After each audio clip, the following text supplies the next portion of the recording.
Yo mga idol, kamusta? Sports Talk PH nga pala. Ang parangal kay Pacquiao at Inoue, pag-usapan natin yan mga idol. Ngunit bago ang lahat ay huwag kakalimutang mag-subscribe at i-click ang notification bell button for more sports talk. So para nga po sa mga hindi nakakaalam ay nakuha ng ating pambansang kamauman ni Pacquiao ang 2025 WBN Comeback Fighter of the Year. Habang ang Japanese monster na Oya Inoue naman ay nasungkit din ang 2025 WBN Fighter of the Year. At kahapon lamang po ay naglabas na din ng World Boxing Council ng kanilang WBC 2025 Annual Awards. At dito nga po ay si Pacquiao din ang kanilang napiling panalo para sa 2025 WBC Comeback of the Year.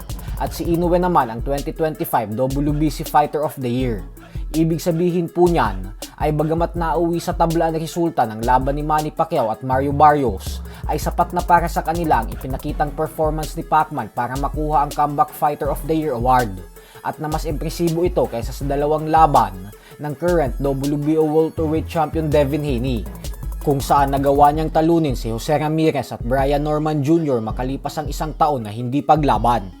Si Haney po kasi ang mahigpit na kalaban ni Pacquiao sa Comeback of the Year, pero natalo niya pa din ito sa mata ng WBN at WBC. Pareho din pong nominado si Pacquiao at Haney sa 2025 The Ring Magazine Comeback of the Year, pero sa kasalukuyan ay pinagdedebatehan pa ito ng mga panel bago tuluyang ilabas ang panalo sa kanila.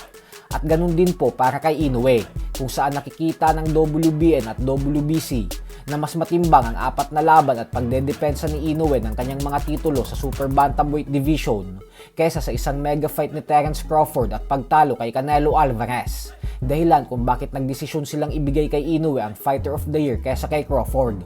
Pareho din pong nominado ang dalawa sa 2025 The Ring Magazine Fighter of the Year, kaya inaantay din ng mga tao kung sino ang pipiliin sa kanilang dalawa ng The Ring Magazine para sa nasabing award.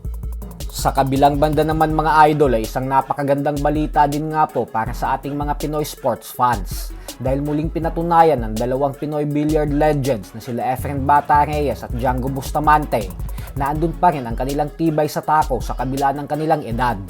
Pareho po kasing nagtagumpay ang dalawa sa unang araw ng WNT Legends na siyang ginanap sa Gateway Mall sa Araneta City. Tinalo po ni Bata ang German legend na si Ralph Soke sa score na 11-8. Habang si Bustamante naman ay tinalo din si Earl Strickland sa score na 11-9. Mga bigating manlalaro din po ang mga tinalo nila, kaya patunay lamang ito na pag-usapang bilyar ay nasa tuktok talaga ang Pilipinas. Mamaya po ay si Ralph Soke naman ang haharapin ni Bustamante, habang si Efren Bata Reyes naman ay makakatapat si Strickland.